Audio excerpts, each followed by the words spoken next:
Take it away, Sally. Good evening, everybody. How lovely to see you. What a nice crowd. Lovely. Thank you so much. I've come on for a special reason before Liz tonight to sort of report about where we are as far as finding a space. The library has written to us indicating that we cannot come back because they're short of help. They're closing early.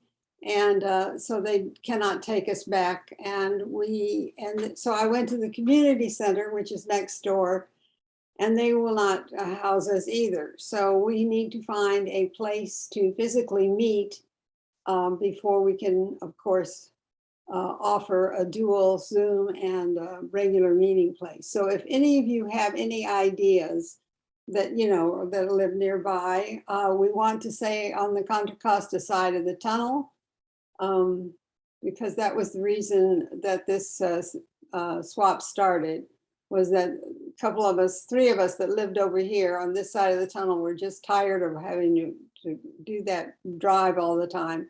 And that's why we came to Orinda, and it's been very successful. So after the story swap is over, we'll take a few minutes and see if any of you have any ideas of people that or places that I could contact to see if they will take us in for the next year or next month, as a matter of fact. So we'll discuss that after the swap ends. But first of all, greetings, everybody. Welcome. So glad to have you all here. Exciting meeting ahead, I'm sure. Look forward to it. I know you do too. Okay, Liz, come on, hostess. With the All right. And Sally, she didn't quite add this little detail, but it's been 20 years almost that this swap has been going. So we want to keep it going. And anyway, but tonight we have, through the magic and wonder of Zoom, a really great group of stories and storytellers for you. And we're going to start out with our featured storyteller, Brandon Spars. Yay. Yay, we're so thrilled you're here with us, all the way from Santa Rosa. And I'm going to read you a little bit from Brandon's, for those of you who don't know him, of his little bio blurb. He has taught, first of all, Brandon is just the Renaissance man. He's a teacher, a scholar, an author, a TED Talk, a speaker, a Moth Slam winner. I mean, and on top of that, also, I want to make sure to mention, because Brandon, you didn't put this in your bio, but I think for our group, it's really important to know. Brandon is also serving the storytelling community. He's on the board of the Storytelling Association of California as the secretary, and he's also our Pacific Regional Director for the National Storytelling Network. And on top of all that, okay, so he's been teaching for 25 years, high school at Sonoma Academy mostly, and at the college level at UC Berkeley. He's also taught in the Marshall Islands and in Indonesia. And he has a PhD from Berkeley.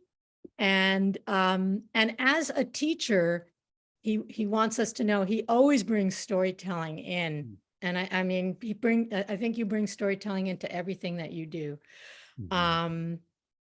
And he's, did I say he was an author? He's written a couple of books. One of them, listen to this title, Setting a Plot: The Impact of Geography on Culture, Myth, and Storytelling. So I don't know how you have all the energy to do all these things, Brandon, but when I see you tell story with the passion and the energy that you have, I have a little inkling of how you must manage to do it. So we're just so thrilled you're here. Please tell us a story or two. Brandon Spars. Wow, thank you so much. I'm in the Do Tell story group up in Santa Rosa, and it's just really nice to come down to you in Orinda. It's funny, you said all the way in Santa Rosa, and of course we have people from New York and India here tonight as well. So it's an honor to be here. Thank you for having me. You mentioned I was a teacher in Indonesia, and that's what my story is about tonight. Oh, good. It was 30 years ago, maybe 32 years ago. I started as a volunteer. And what I was doing was I was helping English departments by providing optional conversation practice hours. After the students had regularly scheduled classes, they could volunteer to come to my practice. It was totally optional. I had just graduated college, so I was pretty much the same age as the people I was teaching. And actually, in some cases, they were even older than I was. Now, 32 years ago, there were tourists in Bali. That was pretty common, but Westerners were still rather unfamiliar to the Balinese. They seemed very large. They seemed very loud. They seemed kind of hairy, and they seemed especially sweaty, especially in the climate of Bali, which is 95 degrees with 100% humidity. And if you've met me, you know, even by Western standards, I'm big for a Westerner. I'm 6'5". I'm pretty hairy. I don't know. I don't have a beard, but I am very loud, or I can be, especially in my classroom. And even in the cooler climes of California, by 9 a.m., my face already has a greasy sheen in it, and I have big rings of sweat under my arms, especially when I'm teaching. So in Indonesia, I especially stood out. In fact, on a bus ride, I could understand just enough Indonesian to get the gist of what these two women were saying about me as they were sitting in front of me. One of them said, "My God, he looks like an orangutan." And the other one said, "Worse, he's like a rakshasa." And the people from India will know that word. It's common in Bali. It means something like a demon or possibly an ogre. And this, of course, was kind of upsetting. It filled me with hopelessness that I was repulsive to everyone around me. And to complicate matters, this loud, hairy, sweaty ogre fell in love with a Balinese girl. Oh my. Her name was Irmawati. She was a regular attendee of my optional conversation hour, but she was like a flower in a sea of grass. She was like the jewel on a chain, the pendant of the necklace. She was like the island of Bali itself, prize of the Malay archipelago. And I could not contain my excitement in class. I was calling on her all the time. Number 1, Irmawati. Number 5, Irmawati. Number 7, Irmawati. And at one point, in a rush of passion, I arrived at her desk to call on her with a flourish. And I think my enormous body made her shrink back. And then perhaps it was the off-gassing from my sweat-stained shirt that made her cough and spit in her handkerchief.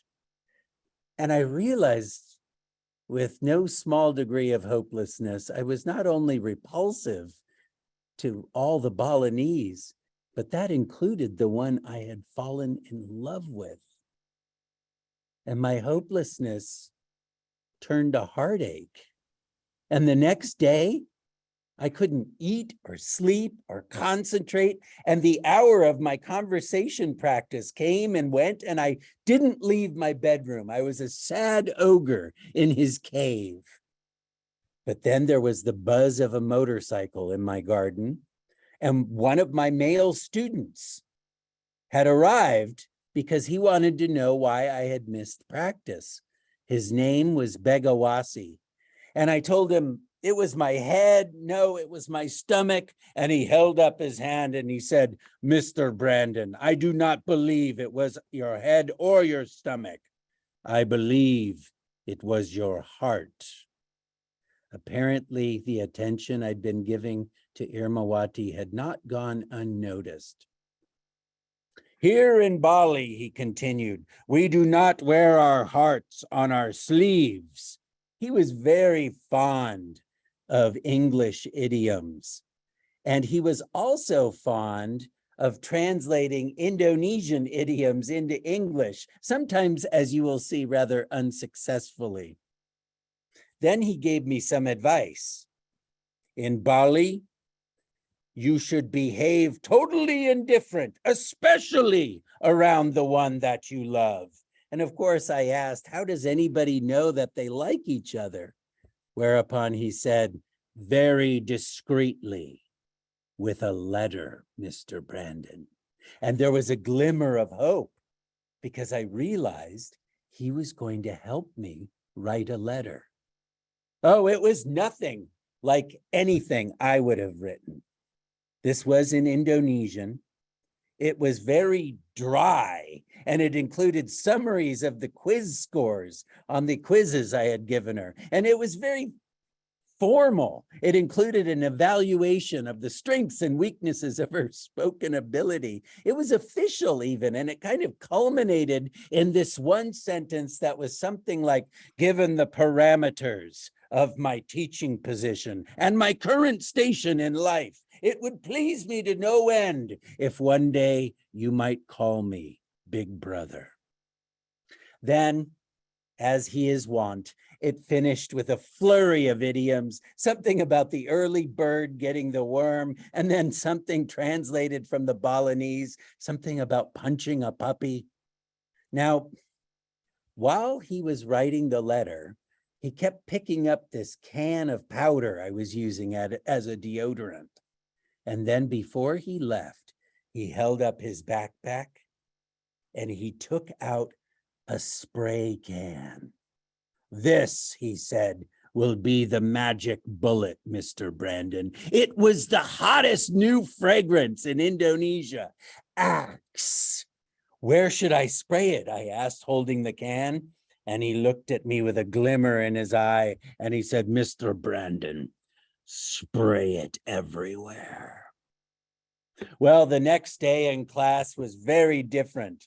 Very nice, a young man said, tapping his nose. I was pacing around, churning the class with my new fragrance. Haroom, tittered a group of women and then laughed flirtatiously.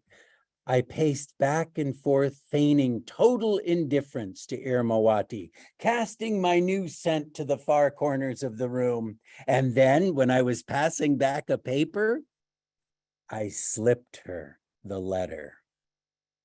Well, whereas my new body fragrance may have had a positive effect, the letter seemed to be the opposite.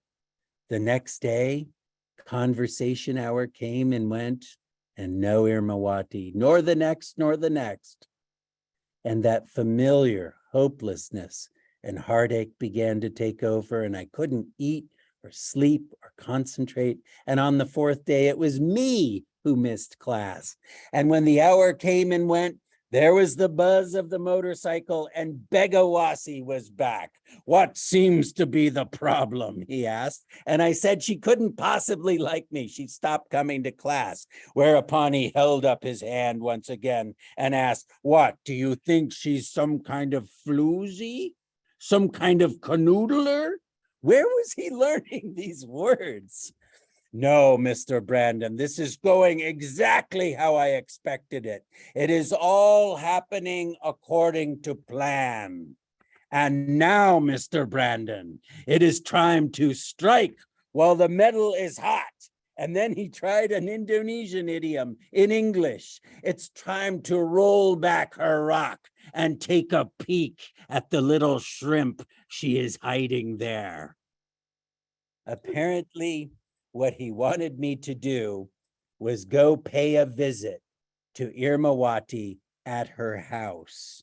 Importantly, however, I was not to focus on her, but focus on her parents and win them over. The apple, he reasoned, does not fall far from the tree. Before he left, he held up his backpack with some notes he had made some prepared remarks I was to deliver to the parents to win them over. And then one more thing. It was a dogged, ragged copy of Romeo and Juliet, which he handed to me. "What's this?" I asked. "This, Mr. Brandon, is your pretense." Well, when I arrived in that poor family's compound, a tourist at their front gate on my bicycle, it was like I had set off a bomb. Good heavens, the father had been peacefully enjoying his newspaper with a glass of coffee under the mango tree, and he took one look at me and sprinted into the house. The mother came out, wiping her hands on a dish towel, and made some culinary calculations, retreated to the back. I heard the clang of pots and pans, and something hissed as it hit hot oil within seconds. Two young siblings came out and ushered me into this formal sitting room. Eventually, Irmawati was produced. She had been rousted from a nap, and somehow all her hair was on one side of her head, and she was wearing an enormous t-shirt with very short shorts. She's never looked so beautiful. The father came in wearing a button dress shirt. The mother arrived with a tray of hot, fresh fried snacks, and everyone looked at me, silent, with anxious anticipation. And that was when I pulled out my pretense for being there, the copy of Romeo and Juliet. You see, the school was having a play, and we had decided Irmawati would be the lead role. The family cheered, and the father pumped my hand ceremoniously. The mother invited me to eat the snacks, and for a while we chatted quite warmly. And that was when the sixth member of the family arrived. It was a skinny, gray cat with a crooked tail, obviously drawn by the smell of these snacks. I remember reaching down to pet it, and before my hand even touched the back of that cat, it arched up into my palm, pressing its spine against my hand. It was like electricity between us. I don't think it had ever been petted.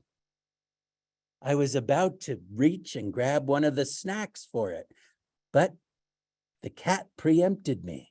It reached up and was going to take a snack for itself. And that was when the mother sprang into action. She whipped out a pair of tongs from her house dress and gripped the cat by its neck and hauled it off, dragging it behind her like an unwanted branch that had fallen in the garden.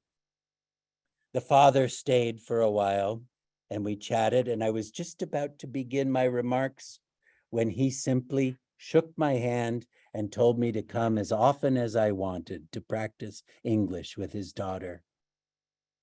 Now I was alone with Irmawati. "Do you want to do the play?" I asked. She remained totally silent, thumbing through that dog-eared copy of Romeo and Juliet. "Did you get my letter?" I asked. Totally silent, flipping the pages. And that hopelessness and heartache was so near to the surface, ready to well up, but I stopped it. There was still hope. There was the plan. The parents. I had remarks to deliver. And I bolted upright, causing Irmawati to start. And much to her surprise, I marched out of that sitting room into the garden, where I sat down in the dirt against the protests of the father, right next to him. And I began the remarks that Begawasi had helped me prepare.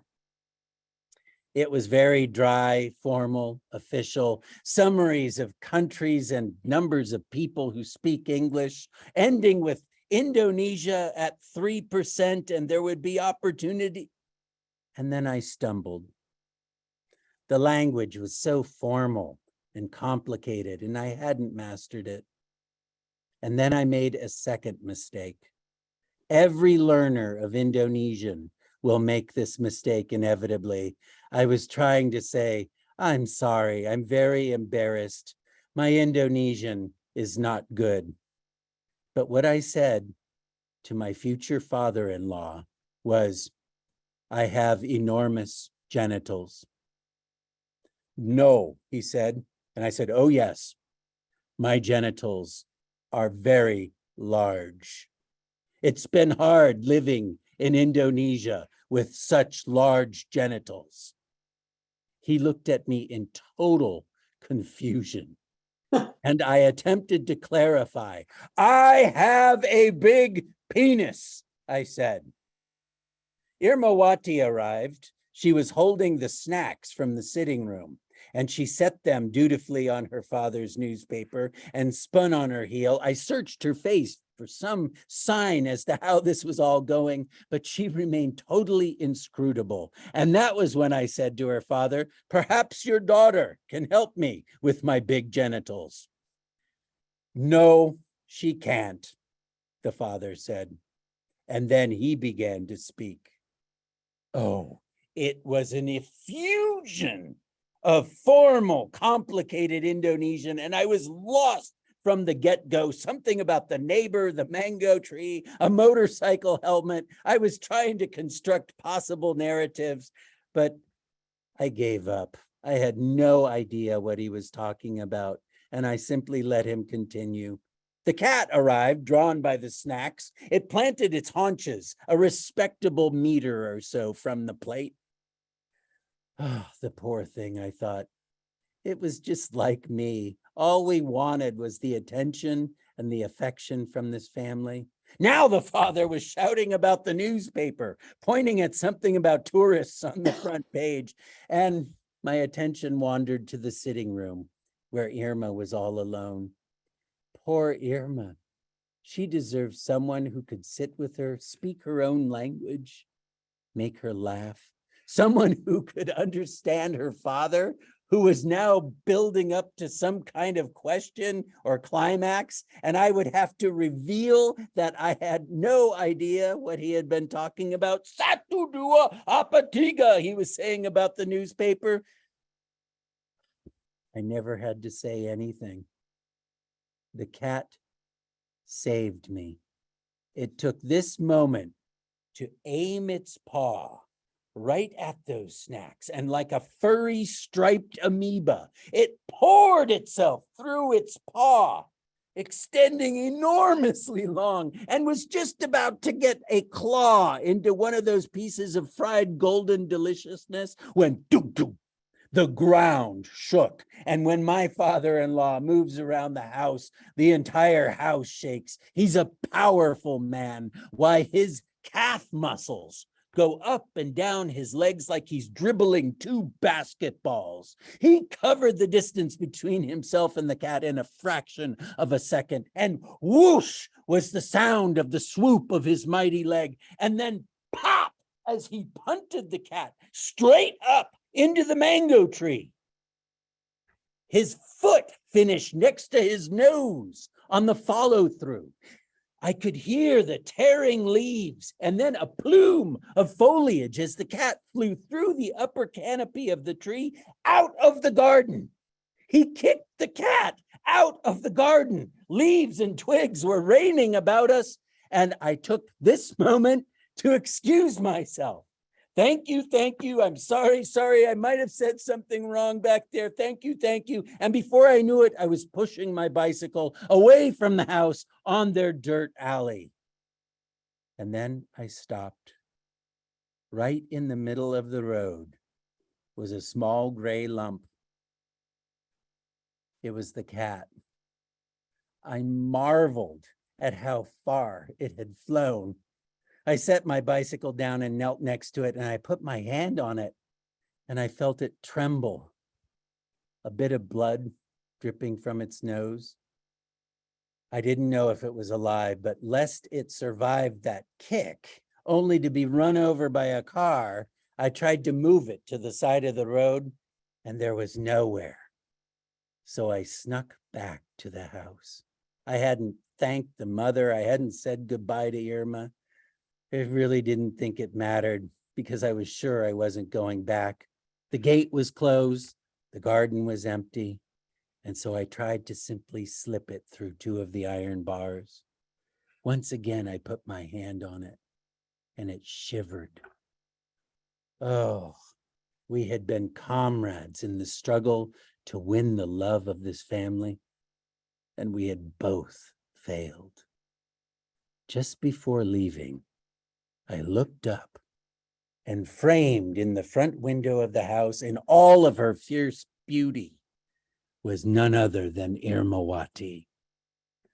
I raised my hand and waved and turned and left. Begawasi, upon hearing and clarifying what I had said to the father, agreed it was hopeless. You can fry other fish from the ocean, he said, and I said, you mean there are other fish in the sea? Yes, he said, and then one from the Balinese. I hope you find a woman with a much bigger ass, which I suppose was meant to comfort me, but I wasn't comforted.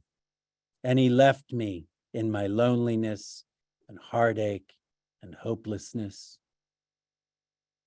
Later that afternoon, there was the roar of not one, but many motorcycles. And when I went out front, my heart skipped a beat. Upon noticing that leading the pack was none other than Irmawati. About 12 other students. I saw the ragged, dog-eared copy of the play. I saw a stack of photocopies. They were having a meeting. Parts were allocated. Copies were distributed. The show was happening. Romeo and Juliet was happening. There was a short meeting, a practice schedule was lined up, and then one by one, the students began to leave, and the last to leave was none other than Irmawati. She sat on the front stoop, holding her backpack, and I sat next to her. I'm so glad you're doing the play, I said. She said nothing. I was beginning to think you really didn't like me, I said. Was all she responded. And then, to my surprise, she handed me her backpack and skipped over to her motorcycle, mounted and started it up. And before I could ask her why she was giving me her backpack, why she wasn't taking it, it moved. The backpack moved. And when I unzipped it, out came the cat. It had lived. The cat had lived. She paused just long enough to say, you two belong together. And we did. For the next 6 years, I lived with that cat, and I fed it all the fried golden snacks it wanted. But Irmawati and I also belonged together. And she began to stay later and later after practice. And then once, under the pretense of coming over to check on her cat, we were kneeling down, petting it, and our hands touched. And we stood up and faced each other, and with the cat brushing between our legs, we kissed for the first time. And we've been kissing for 27 years of marriage ever since. Thank you. Oh, Oh, wow. Thank you, Brandon. Ah. Well, to use another English metaphor or phrase, you give Shakespeare a run for his money. Oh, With- thank With you. the drama, the love, the humor, the everything. What a beautiful story. wonderful. Thank you. It was a pleasure to be here at this swap. You were so well attended. What a pleasure. Thank you all. Thank you so much. So lovely, Brandon. Thank you so much. Brandon, if you want to put your website, into the chat also, people can click on that and learn more about what you're up to. In fact, Brandon on his website had a list of upcoming events and we were one of them. So that made me feel very proud and happy. And thanks for putting us up there. All right. Well, what a great start to our evening. We have lots. So from Santa Rosa and Bali, we are now going to go to New York City and Senegal, because Jean Hale is going to tell us a traditional story from Senegal. And we're just so glad to have you with us, Jean. Please tell us a story. Thank you, Liz. I'm delighted to be here with all of you. My story is about a woman. Her name is Fatou, and everyone in Fatou's village knew her. She helped all the women in her village to bring their babies into the world. She would rub their shoulders, she would rub their back, she would hold their hands, and she would give them a piece of soft bark to chew on. And the best part for all the mothers and the babies was that she would sing to them encouraging words. So everyone in her village knew her because she had been the first person to hold them and the first person to sing to them. One night, Fatou had already gone to sleep when there was a knock on her door. She wasn't surprised because, well, many children are born after the sun has gone down. She prepared herself, she put her around her waist where she carried that special bark, and then she opened the door. Outside stood a tall djinn, so tall that he had to bend down to say hello to her. Well, Fatou could not imagine why a djinn had come to her door, but before she had a moment to think, he lifted her gently out of her house and began to run down the street. And Fatou, she tried to keep up with him. She knew that jinns would not talk to her, but she knew she must go with him. They went through places that she knew. They went down to the marketplace by the river that she knew very well, and even farther to one by the water. But then they were running on streets she had never seen before. Soon, they were standing before a magnificent palace. It was made out of purple stone. And the djinn took her up some stairs. They climbed higher and higher and came finally into a room where a woman djinn was lying in her bed.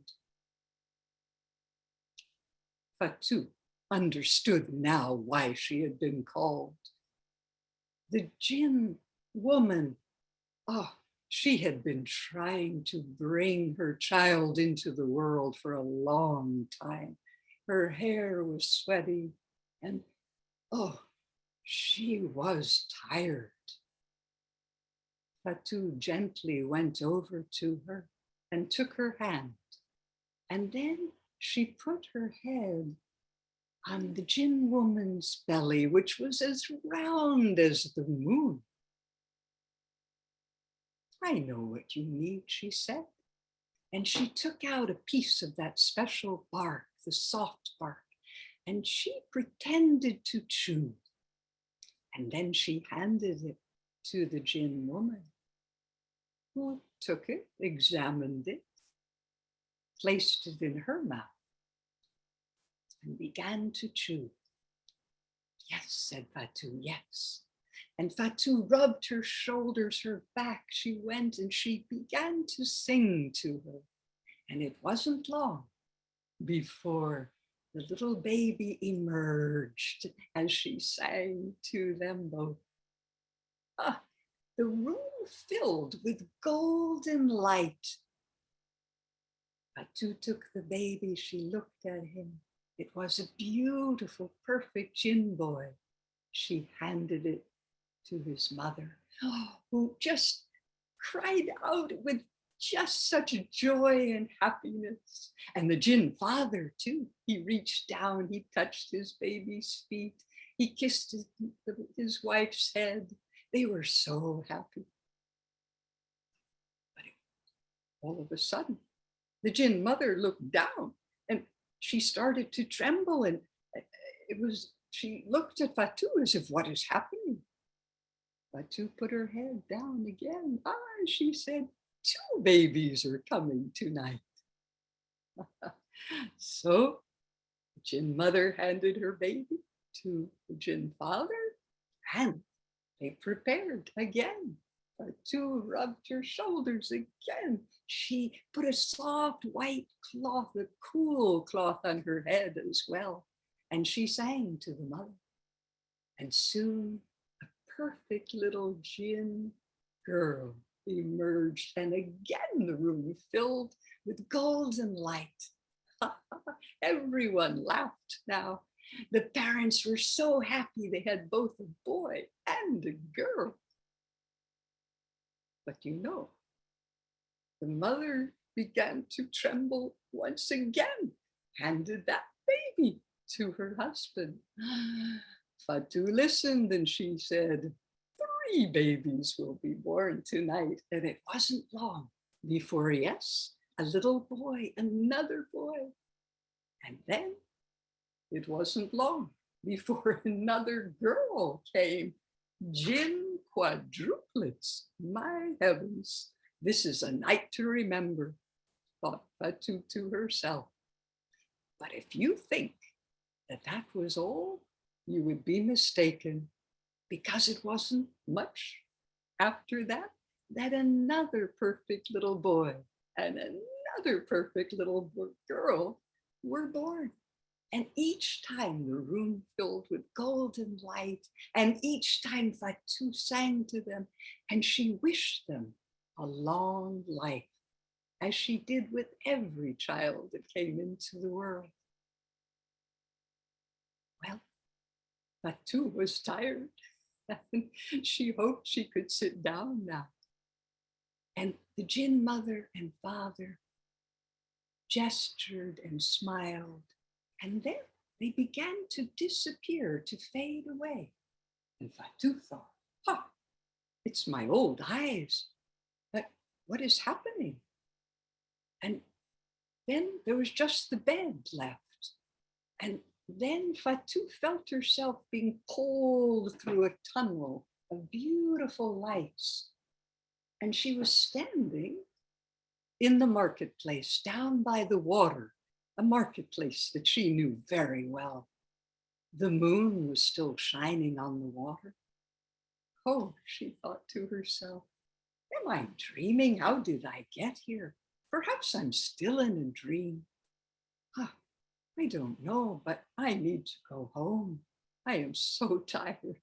And she began to make her way to her little house. It was morning when she arrived. The sky was turning from pink to light blue, and Fatu pushed against her door, thinking, I will sleep a long time, and I'm actually quite hungry. And when she opened her door, right on the table, there was a bowl of mangoes, and next to it, a cauldron of hot peanut soup. Oh, wow. She sat down at her table and she feasted. And she was so tired that she fell asleep in her chair. She slept the whole night and much of the next day. And when she woke up, the bowl of mangoes was still there. The peanut soup was still there. She said, Then this was not a dream. And she went to the back of her house to bring some water inside. And she poured it into a bowl and she heard a clinking sound. What's this? And she reached inside and took out a handful of gold coins. Oh, thank you, wherever you are, for your generosity. Thank you. And may your children live 1,000 years. Well, no, your Jins, may they live 1,000,000 years. And that afternoon, Fatou went to the marketplace and she bought a big fish. When she brought it home, she cleaned it and cut it open. Huh. More gifts. Inside the fish, there was the beautiful necklace that the Jin mother had been wearing that night. It looked like pieces of amber and gold and honey. And Fatou washed it, she put it on, and there was even a pair of earrings to go with it. And from that day on, Fatou never needed to worry where money would come from. In fact, she invited the children of the village once a week to come to her home to feast and to tell stories. Many people wanted to buy that necklace from her, but she said, oh no, this was given to me by a very special, well, I don't know if I would say person, but a very special one. This will stay with me. Thank you. It's a pleasure to have been with you tonight. That is the midwife and the Jin. Thank you so much, Jean. That story of blessings was like a blessing to bring into for all of us. Thank you. Golden light and warmth. Thank you so much. All right, well, our next two storytellers will also be coming to us from far away, and then we'll come back to the Bay Area. Our next storyteller is going to be Bev Schwartz, and then after her, Renu Narayan. So Bev is with us from upstate New York. So welcome back, Bev. Hi, good evening, everyone. I'm so happy to be here. I was always a different type of teacher from the very first year of my teaching career. And the second year, the teachers there that looked at me like, she's a strange teacher. I went to Russell Sage College, which was an all-women's school. I had transferred in after 2 years. And I was told when I did my student teaching, you had to make sure your dress or skirt was so many inches below your knee. I wore pants in 74, 75 things. People didn't do that, as teachers. I wasn't very formal.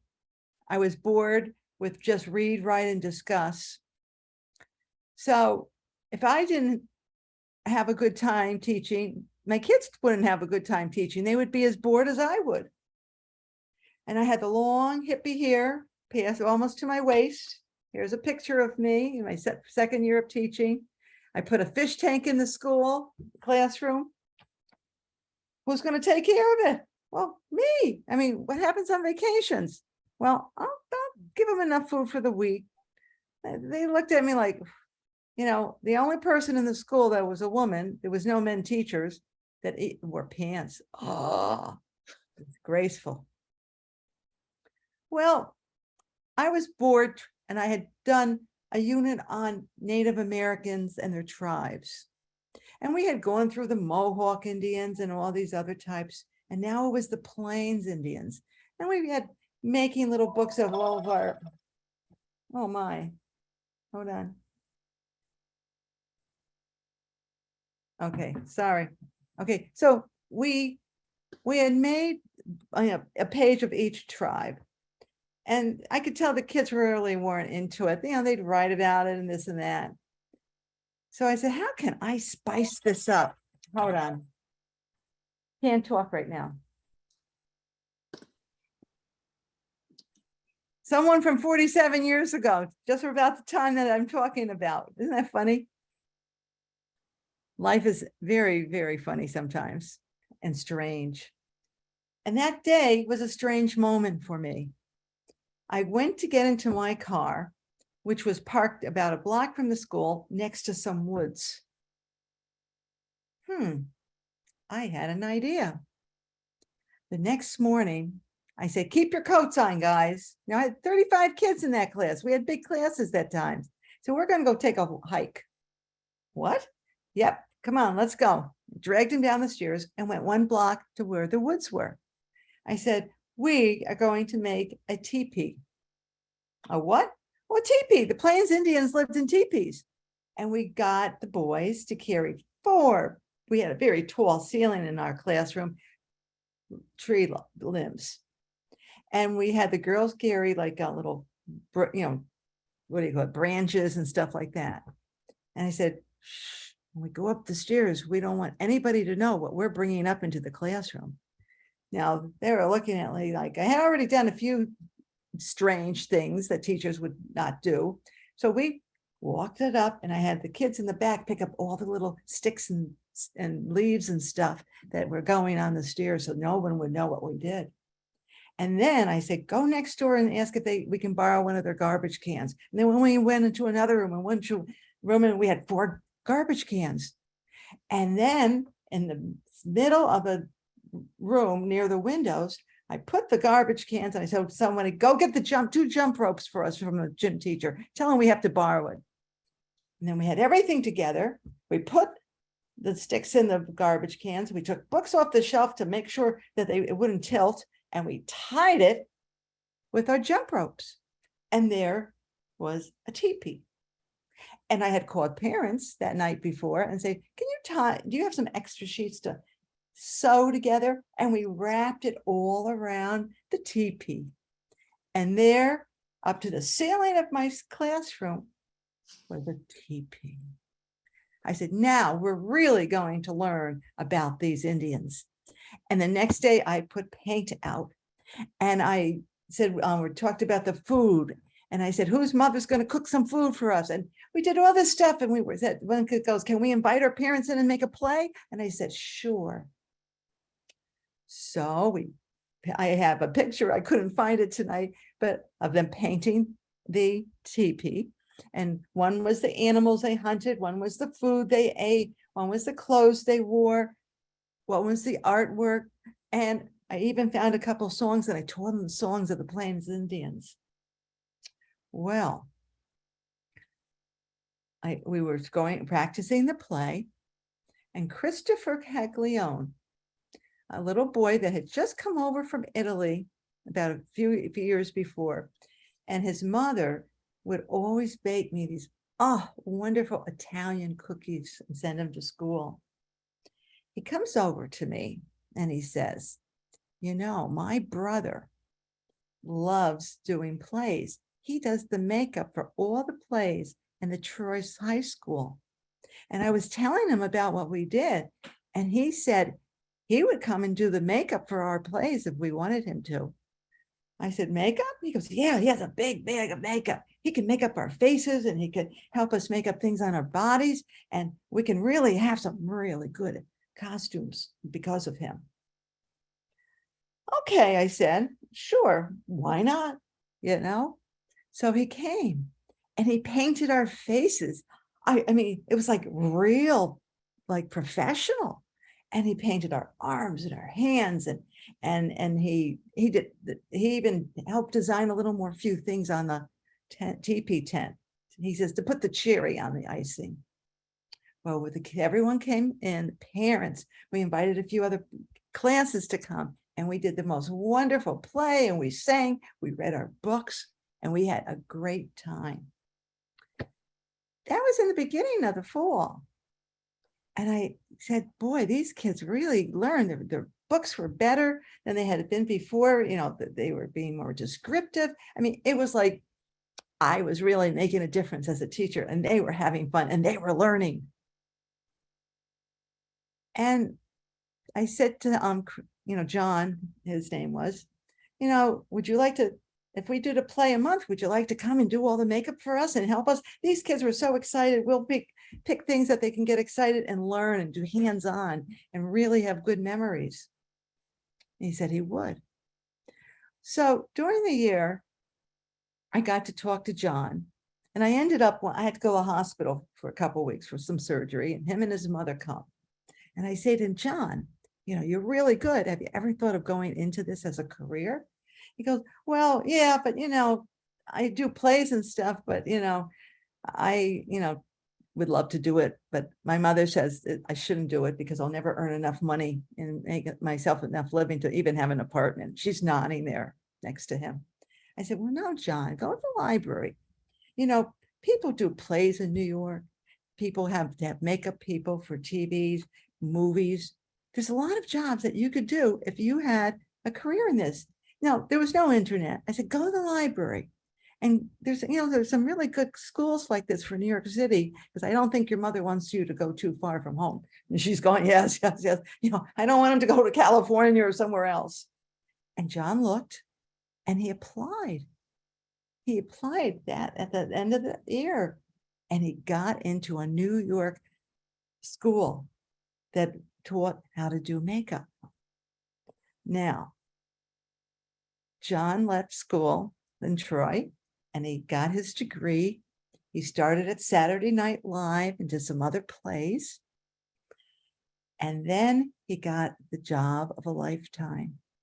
You might have heard this, a Batman, The Dark Knight, and he did the Joker's face. And, you know, he got nominated for an Oscar for makeup. And I've invited some of my friends over, and I was just like unbelievably thrilled. And we're all waiting. And the name of the Academy Award for the makeup for the Joker is, and it was John Caglione. He won an Oscar. I got my first notch as a teacher on my belt. That's how I felt. And just know that teachers can make a difference. And at that point, not only did I know he was going to go places, but I knew my style, which was like frowned upon by all the other teachers that were formal and, you know, your pants, your hair's too long, you look like a hippie, you wear blue jeans in the mid-70s as a teacher. You have to be yourself, and the kids will know it. And just to give you an idea of John's career, he did Dick Tracy in 1996. He won Emmys and other awards for in the movies. He did Charlie Chaplin in 1992. And he did all these other shows in Saturday Night Live. And he's one of the best known makeup artists, you know, in all the industry still to this day. And it shows me that if you are yourself, and the kids will feel it, and you can talk to their brothers or sisters just as well as you talk to the kids and help guide them to find their dream jobs, if that's what their calling is, whatever their calling is, you can make a difference with students that you have. Thank you. Thank you so much, Bev. So inspiring. Oh So my- inspiring. You were way ahead of your time. yeah. And that's just wonderful. Congratulations to everybody in that story. Yeah. All right. Well, we got to move on. We got lots more great stories, and our next storyteller is from even further away than New York, and she's from India, and that's Renu Narayan. Where are you? There you are, and it's so good to see you. We miss you when you don't get to come. So, Thank you. That's kind of you, Liz. I enjoy being here. I love listening to the stories. Every one of you is so inspiring. And that's why I come month after month, because it gives me a chance to listen to such beautiful stories and to share occasionally whenever I can. It's always a pleasure, Liz, and I'm really grateful to you. Thank you. please tell us a story. Today, very good evening to all of you. I'm going to be sharing a Japanese folk tale, which I heard, I think, about 2-3 years ago. I'm just trying to recall it from memory. So if I do make mistakes, do forgive me. Mukashi Mukashi, a long time ago, the villages in Japan were ruled by lords. Some of them were kind, but one particular village, the lord was very cruel and greedy. He forced the farmers to work hard so that he could fill his treasury with money. Now, one day, as he was walking around the village, he noticed a whole lot of old people sitting around, chatting, telling stories. And he thought to himself, these old people, they don't work at all. And we have to look after them and take care of them. That's a waste of money. And so he passed a law. He said, whenever an old person crosses the age of 70, the sons or daughters shall carry them up the top of the mountain and leave them there. Now, when the villagers heard this, they were heartbroken. How could they take their parents up and leave them there? They would die. But that was the very purpose for the Lord. Now, they were too scared to disobey him because they knew that they would be punished.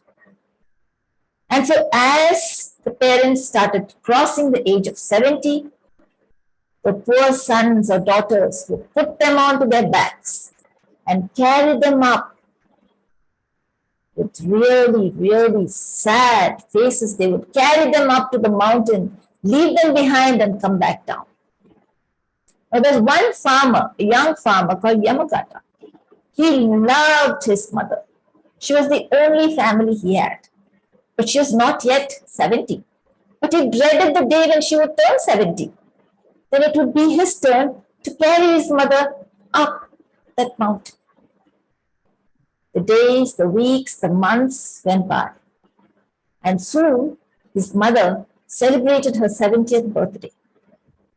He did not want to tell his mother anything. He was hoping that he could just stay quiet and all of this would just go away. And so he did not utter a word to his mother. But a few days after her birthday, his mother said to him, Yamagata, my son, it's time. It's time for me to go up to the mountain. Don't delay things. Okasa, mother, I cannot do this to you. Please, please, I don't want to take you up to the mountain. My dear son, don't you know you'll be punished? What is the point of both of us suffering? Please take me up to the mountain.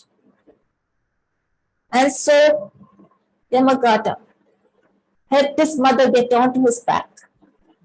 And slowly, with a heavy heart, he started to walk. He walked and walked slowly up the mountain, his steps not moving very fast. He did not want to leave his mother up there. And as they went higher and higher, the path became more and more narrow. And he heard the breaking of twigs. Said, Okasa, what are you doing? Nothing, my dear son. I'm just breaking a few sticks and dropping them on the ground. I'm worried you will not be able to find your way back. Yamagata's heart stopped for a minute. He picked his mother, put her on the ground in front of him and said, Okasa, even now you're thinking of me? I will not leave you there. You're coming back with me. It was getting dark, and so he put his mother back on his back.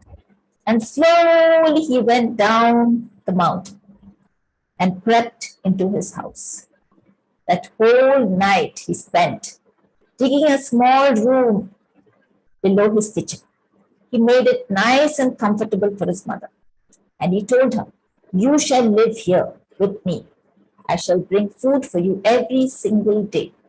No one will know, Costa. You are safe. And so that's what they did. Days went by, and Yamakata took good care of his mother. Now, one day there was terrible news. Lord Higa, a really cruel and powerful lord, sent news to the village that he was going to take over the village. Now, people were terrified. Far and wide, the news had spread as what kind of a tyrant he was. Nobody wanted him to take over the village. But he had said, I am setting you a task. If there are wise people in your village and they're able to resolve it, then I shall leave you alone. And he sent them the task. The task was to make 1,000 ropes of ash. How is it even possible? Thought the Lord to himself. He called all the wise young men who advised him, and he said, solve this task. And the men looked at each other and said, how is it possible? Not possible. What is the use of saying that you're a wise? Put a notice in the village square. And that's what was done. And Yamakata happened to see that notice. And he too was worried when he went back home that evening. His mother saw him looking so worried and she said, what's the matter? And he told her. She said, oh, that's very simple. Ask them to cut 1,000 pieces of rope. Let them soak it in salt overnight. Dry it in the sun and then set fire to it. The shape will hold. And so Yamagata plucked up his courage. He went to the Lord and gave him the solution. It was done and it was successful. Lord Higa was not satisfied. He was surprised, but he said, I have another task for you. And so he sent word again. And he said, this time, it was a curved piece of log with a silk thread. There's just a tiny hole on either side of the log. And he said, you have to pass the silk thread from one end to the other. Once again, everybody was stumped. How was it possible? Firstly, the log was not even straight. It was narrow. It was curved. And who found the solution? Costa, of course. She said, take an ant. Tie the thread to it. Place some honey on the other side. And the ant will carry it through. And that's exactly what happened. Once again, the village was safe. But Lord Higa set them a third task. And this time he said, you must send me a drum that should make a sound on its own. No one should play it. Once again, it seemed an impossible task. But Costa, of course, said, very simple. Just make a hole in the drum and put a bee inside, close it. Trying to escape, it will beat on the drum on either side. That was the perfect solution. And once and for all, Lord Higa sent a message saying, your village is full of wise people. I am not going to attack you. The Lord, of course, was very happy. He called Yamagata and he said, I know there has been somebody helping you solve the task. Tell me the truth. So Yamagata told him, he said, I was supposed to take my mother up to the mountain, but I love her. I couldn't do that to her.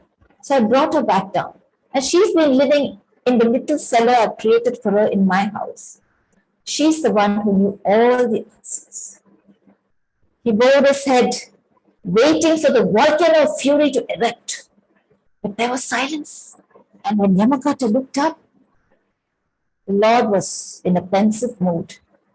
He said, I have made a huge mistake. We need the old people in our village. I am sorry. No old person will be sent to the mountain henceforth. And that is what happened. That's the end of the story. Thank you. Thank you, Renu. Wow. I love that story. And I've never heard someone tell it out loud before. But it was that folk legend was taken and made into a novel in the 20th century, and then it was made into a quite a well-known Japanese movie called The Ballad of Narayama. I'll put it in the chat. And a really amazing movie made in the 50s. Nice to know that. Thank you, Liz. Yeah. You can see it on the Criterion channel if anybody has that. But I'm going to go watch it again. I haven't seen it in years and years. Thank you so much. All right. Well, now we're coming back to the Bay Area, and our next storyteller is also our tech host extraordinaire for this evening, and that's Claire Castell. So please tell us a story, Claire. All right. Let's see if I can do tech and talk at the same time. The story I'm going to tell tonight, I told at Better Said Than Done, and the topic was the Heartbreak Club.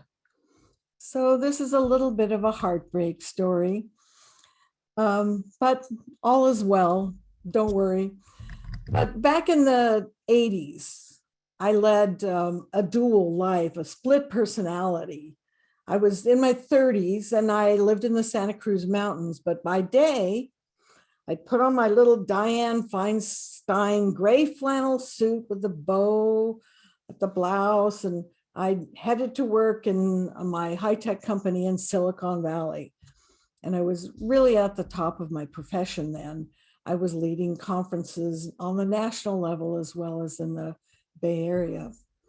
But in the evening, I drove home up the mountain, Santa Cruz Mountains, and I put on my overalls and I started chopping wood for the stove. You know, I was kind of a mountain hippie chick too. So Saturday nights, I would drive to the Contra dance at Stanford and put my dance shoes on and my big hippie skirt for twirling. And, you know, this part of me made me whole and human. Now I'm going to stop for a moment because there's probably a bunch of people saying, I don't know what Contra dancing is. So it is an early American style of dancing.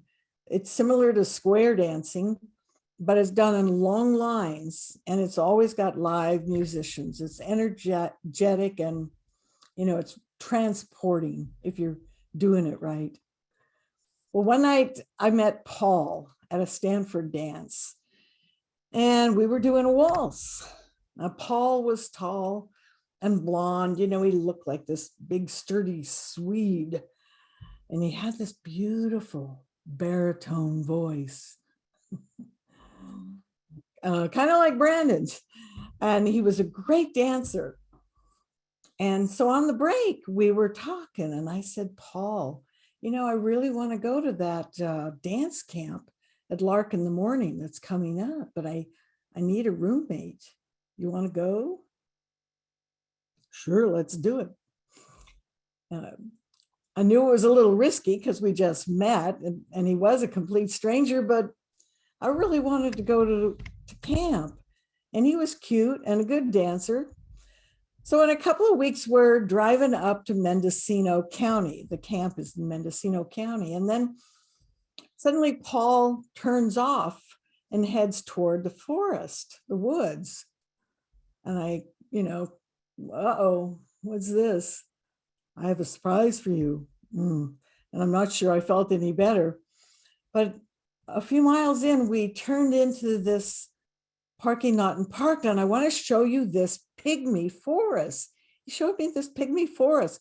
Paul had worked for the forestry service since graduating Berkeley, and he knew everything about forests.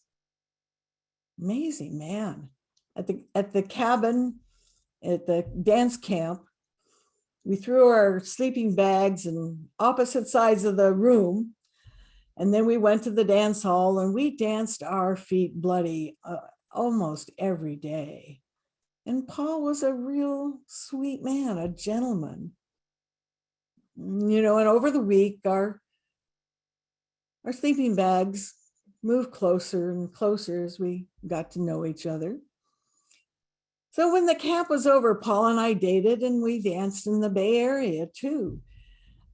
We went to Renaissance Fair together. I remember that was really fun. And we came to these musicians dancing on the corner. You know, those of you who've been the Ren Fair, it's all dusty. And we look at each other and say, hey, let's waltz.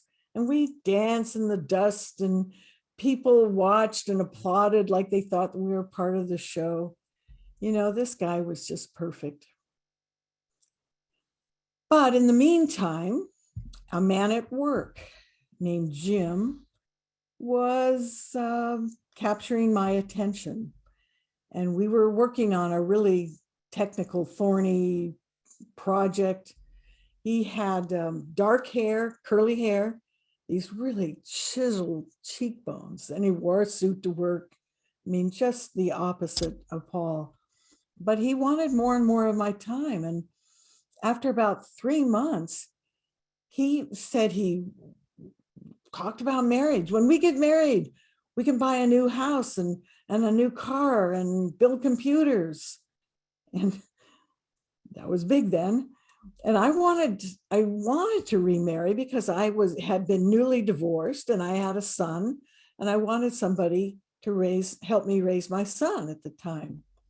And then he says, well, I don't think you should go out with that dancing guy anymore now that you have me.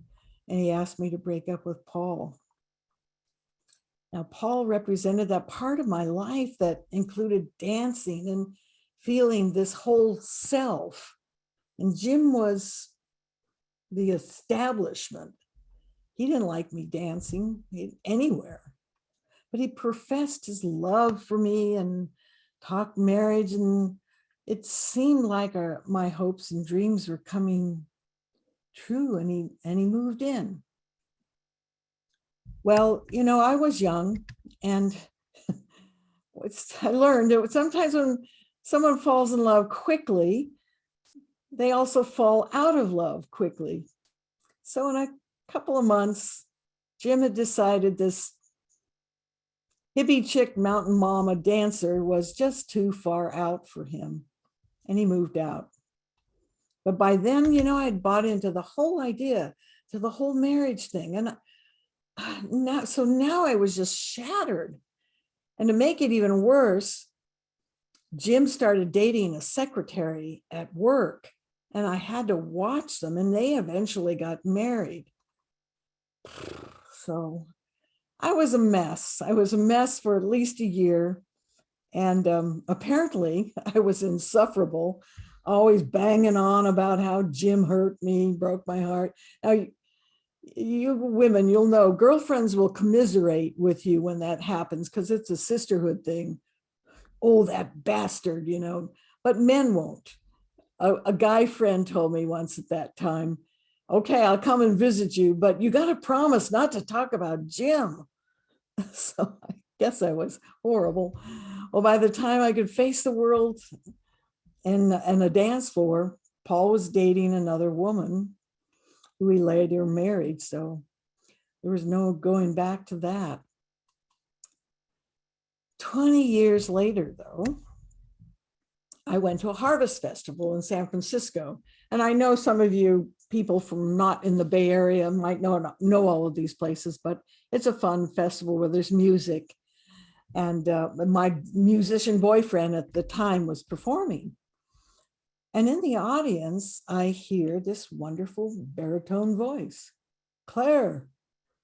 I looked around at the people, you know, there are a lot of people standing in front of me, and there was this large man in front of me.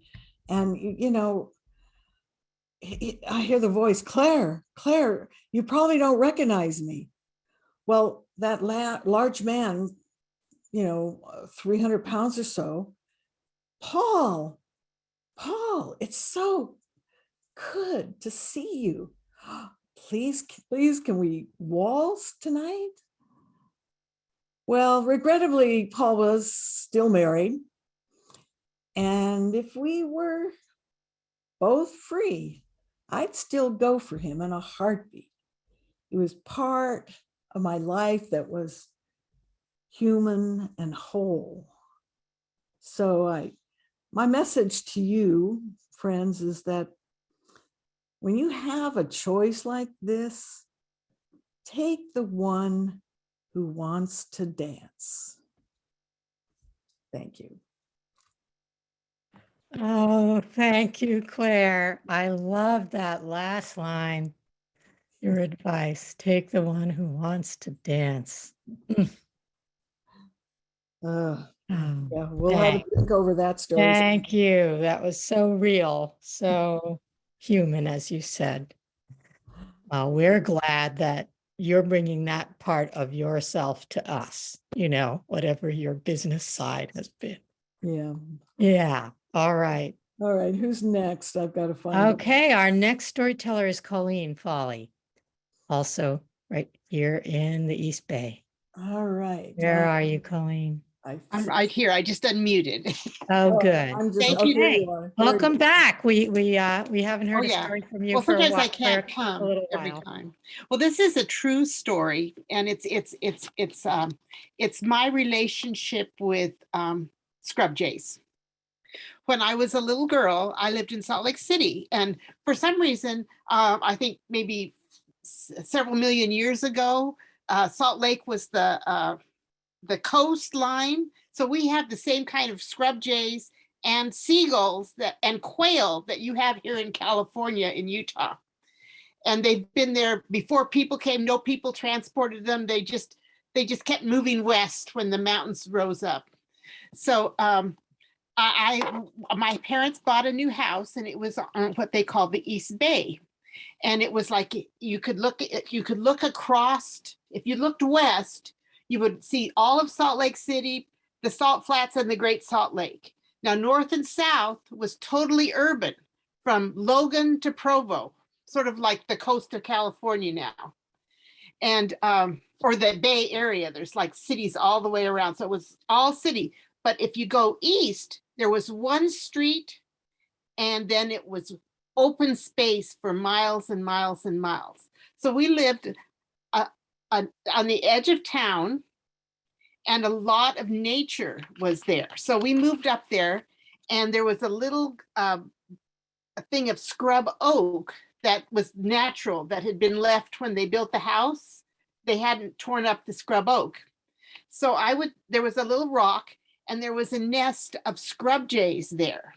So as a second grader, I sat for hours and hours and watched the scrub jays sit on their eggs and then feed their babies back and forth. And I thought that was the most wonderful thing. My dad was a very good dad.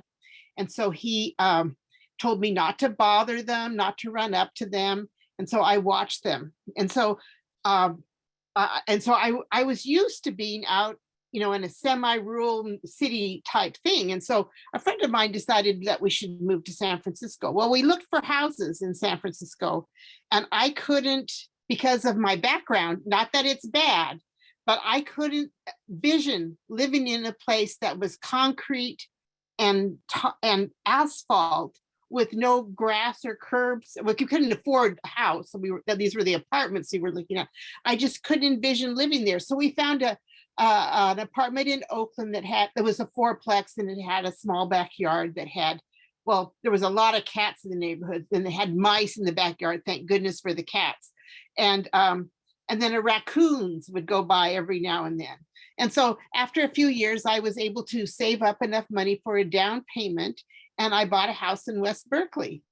And I have a little backyard and everything. But since I really, didn't have time to pay much attention. I heard birds in the morning, and I saw monarch butterflies come through, and white butterflies, and a raccoon now and then.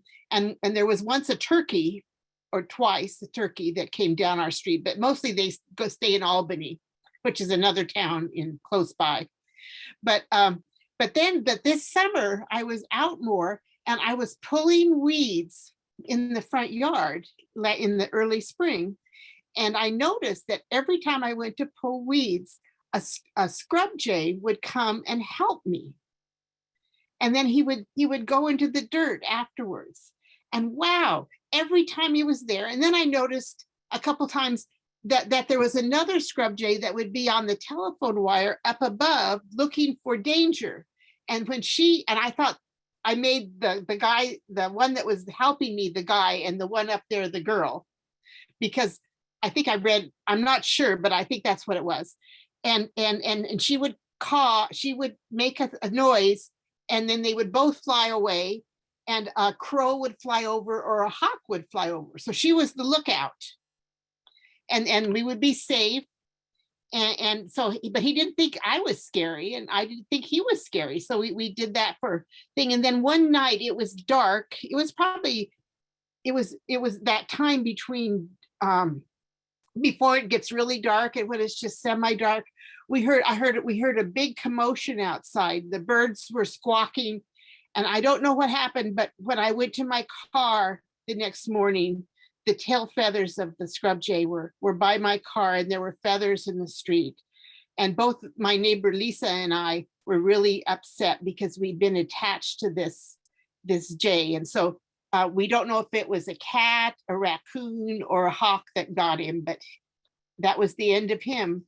But then again, I and a day later I went out and was working in my front yard again, and the mate, the one that had been on the wire, because she was a little plumper, so I could tell them apart, came down, and she didn't look for bugs in what I was in my weeds. She just looked at me in the eye and did some little cooing sounds. And I said, "I'm sorry for your loss, and I hope everything turns out right for you." Well, apparently, at least the nest was on their neighbor's yard. Apparently the babies had been hatched, and she fed them. They survived, and a few weeks later they were flying around, and she comes and says hi to me every time. In fact, on Tuesday night I was out weeding in the backyard, and she came and said hi. And so I thought, well, my goodness, there's drama and life in the big city that's not human, just like in the country. And so I thought it was a very good story to tell. Oh, Colleen, it was a very good story to tell. Such a beautiful connection with nature, even in the city. Yeah, so I think About slowing down and looking and discovering what's all around us. So Right. thanks for bringing that to us. Yes. Really, thank you. Thank you. All right, our last story swapper for the evening is Pete Moffett. Pete, like Brandon and Vicky, who, hi, Vicky is here, but not telling a story tonight, are all from the Do Tell Swap, Santa Rosa. So we're glad that you've been joining us, Pete. Please tell us a story.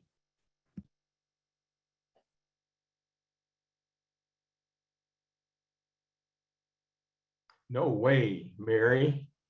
I don't know anything about women's professional tennis, but I can't believe the W Tennis Association wants to feed them fruit trays and cold cuts for a week in a tent outside. I can't believe that's what they're serving. I can't be involved with that. If we were going to be involved, we would have to cook food to order with a special menu every day. That's the only way. She said, well, Pete, that sounds great. We'd love that, but there's no budget for that. There's just no budget for that. And I said, well, all right, well, let me look at it. Let me just look at it. She said, sure, I'll help you. She said, I'll introduce you to Hal Unruh. He is the general manager of the venue at the Manhattan Beach Tennis Club. So I met Head a few days later, and I said, Hal, I've been here during the years, but I've never been here in this tournament. And he said, Pete, this is a very big affair. He said it's broadcast on NBC on Sunday across the country, and the best top players in town are here. And this over here on this side are all the tennis courts, where there's 16 tennis courts there, and they play all their court matches trying to work themselves to get up to center court. And then come around here, and he showed me the center court, which is in front of the club, the balcony. And he said, this is where all the top plays are. And he said they build some bleachers around this that holds 4,000 people. He said it's like 40 people high. And I'm going, wow. He said, wow, okay, well, where are me? Where would be my tenant? And he said, okay, let's walk across over there. And we walked all the way across the port, and we came to in the end right at the very one. He said, Pete, this is your spot. And I said, but Head, I'm worrying over here. How can I work here with all these people? How am I going to get food in and out? You know, I can't work. That won't work. And he said, well, let me go around the side here. And he showed me that there was a fence and some chairs, wooden chairs, 20 years old, small chairs. So I said, okay, that's good for me. So I said, but the next question is, who's in charge of this thing? She said, well, I'll introduce you to the owners of this tournament. It's called Jan and Jerry Diamond. And I'll let you talk to them. So I talked on the phone, and I'm talking to Jan, and I'm saying, how can we work on this thing? And she said, well, there's no budget. I just can't afford to pay you for that. And there's just no way. And so I said, well, and she said, the only thing I can do, Pete, is I can offer you some tennis tickets, like 400 of them that I can give you for free. And if you take those 400 tickets, you can give those to your customers and your friends. And I said, great, that'll make it work. That'll make it work. Those tickets sound like a good thing for me. So let's go. So we get ready, and we were working down, and we're going down the Costa, and we're walking down the steps, and we're loading in and getting everything set up in the morning. It's the first Monday of the tournament, and we're standing in that tent downstairs in the big court and the courtyard, and my wife is there. She's with me, and our kitchen manager Craig Houston was there, and we all were standing there ready to go.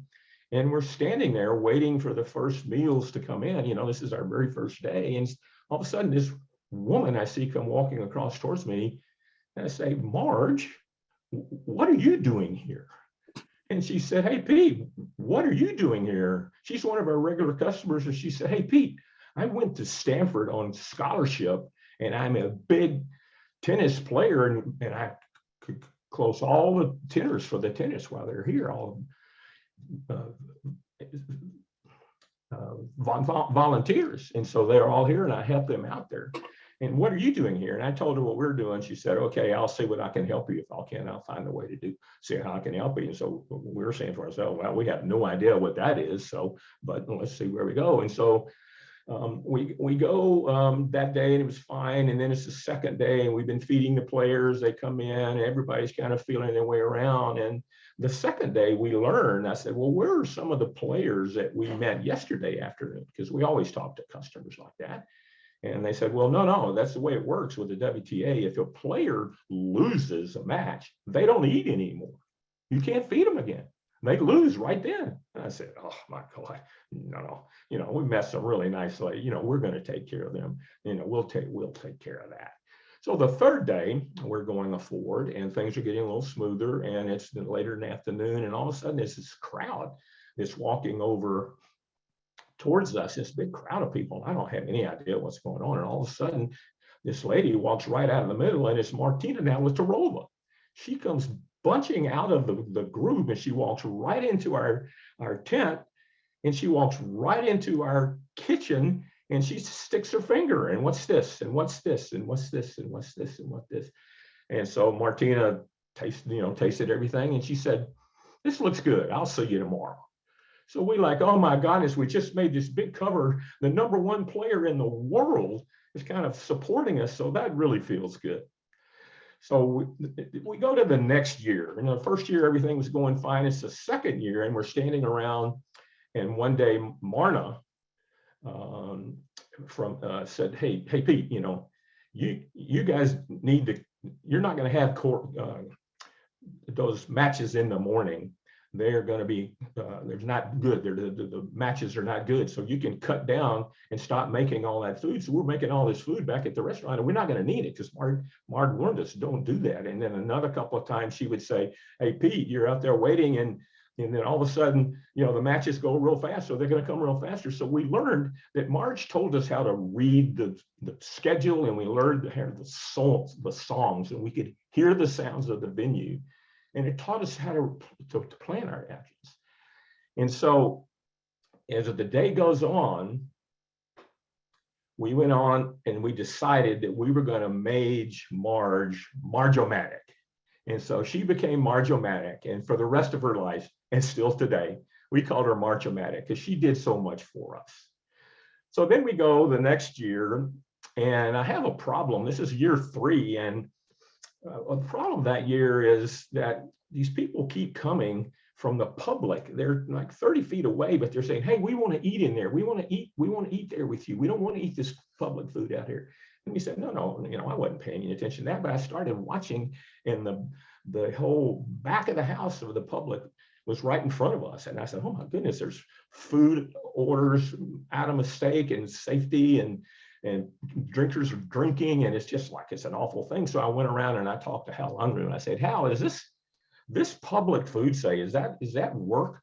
Does that work well? He said, no, it's always a problem. It's always a problem. I said, well, how many people are there? And he said, 40,000 people, 40,000 every year, food and beverage. And so I said, okay, if I have no rent and no competition, I'll take it over. Is that a deal? And he said, yes, you got it. So I go, oh my God, I walk back as I'm going back to my crew and say, how in the world are we going to do 40,000 people? We're just a little 75 seat restaurant. So we go back, and a short story, what we did is I recruited 3 other my restaurant buddies, and we had 4 tents in the public area. And what we really learned is that you have to listen, and you have to listen. You have to hit the brake, you hit the pedal. And so your whole life is turning off and on based on what's happening in the stadium. So that was what we really learned. And it took us years and years to do that. And it's like in about 6-8 years later, there was a real problem that I kept dealing with, and there's nothing I could do about it. I was upset. There's nothing I could do, because at that time of the seasons, on Friday night and Saturday night, the players at the center court who would win the tournament, they would always get a bouquet. And like half of them would bring those bouquets over to our tent and give them to my wife. Because they said, well, what's for me? They got all the goodies, and of course we were just thrilled with that. So like, it's another year, and I'm going to center court, and I've got some of our tickets. I'm sitting on the Sunday morning, and Martina's playing the single match down below, and I'm sitting and I'm watching the game, and she wins, of course. And so she stands up and she's saying all the things after the tournament, and she says, I want to say something about the food that we've been getting this week. And I started to say, oh my God, is she going to say something about us? And she says, the food and the service these people is really good. I said, oh my God, if she were to say my name, I'd have to pay her like $50,000 probably. But I'd stand there. And so she stands up and she said, I want you to just go and see this right down the street. It's called Manhattan Cafe. And I'm going, oh my God. I jumped up thinking it was going to be the name, but it's a wrong name. She named it Cafe, and our restaurant is Manhattan Cooler. I said, oh God, but it was so wonderful. And fortunately, Martina won at halftime again. And at halftime, when she won that, she won, and she got our restaurant praise. So we were really helped our prestige in town. Now, the later that afternoon, it's in the afternoon, W Tennis Association calls me to come down to center court, right in the middle. The stadium is full. And they say, Pete, we didn't tell you, but these players, every year, they take a vote on who has the best food and all the venues around the world. And you have won first place for the last 6 years. You won the best in the country. And for that, we've got you this Waterford crystal clock that you can put on your balcony. And we just really want to thank you for what you've done. Now that was the end, and you can imagine we were proud of so many times. We had such fun with our crew, and then we got so proud of the prestige we got, and we made a lot of money. That was one of the reasons we were there. We got that really worked. But I think the thing, particularly now when we look back, I think looking back on those tournaments for 12 years, what we most value is the memories that we provided for all those people that enjoyed this environment because of us, and it makes us very proud. Thank you. Thank you, Pete. That's a very inspiring story. those of us behind the scenes are Yeah. winners as well as those in front. And with Serena Williams having announced her retirement recently, the story was like very timely. Yeah. With tennis, the beauty of tennis. Thank you so much. Okay, well, I'm going to turn it over to Sally. And Claire is gonna, there you go. And Sally, you just unmute yourself. There we go. There we go. What a wonderful evening. Oh my goodness. What great, great stories. I'm so grateful. Thank you, each and every one. You were just terrific. Can't say enough. Thank you so much. Well, I'm going to close out now with, how do we want to do this discussion about a place? Are you going to tell a little story? Am I going to tell a little story? Yeah. Were you? Because if you are, I think do that. And then those who want to stay around for. Okay, I'll tell a little short story brought on by a week of cleaning. I don't know how this can happen, but I'm a single woman living pretty much by myself. And I cannot tell you how much cleaning I have to do. Of course, I've told the story about my mother sitting on my shoulder all the time, inspecting my house. And so I had gone through, the carpet cleaning and the floor cleaning and this and that cleaning. And I remembered this story about Arnold LaBelle. I told you an Arnold LaBelle story last time, and I'm going to tell this one tonight. And it's about this green crocodile who became very fond of the wallpaper in his bedroom. And he would sit and stare at it for hours after hours. Look at this wallpaper, the red flowers, the leaves, they go up and down the wall like soldiers on a parade. It's so neat, so orderly. And he stayed in his bedroom hour after hour just staring at this wallpaper. Well, his wife became very concerned about him, and she said, come out into the garden and see some real flowers. Come on out into the garden. And so he stepped out into the garden, put on his sunglasses and looked up. She said, look at my camellias. Look at my crepe myrtle tree. Look at my tomatoes. Goodness, what a tangle. Look at that vine. It's all tangled up. And he took off his sunglasses and went back into his room, laid down on his bed and looked at the wallpaper, the red flowers, the green leaves going down in lines, so orderly, like soldiers standing to be reviewed.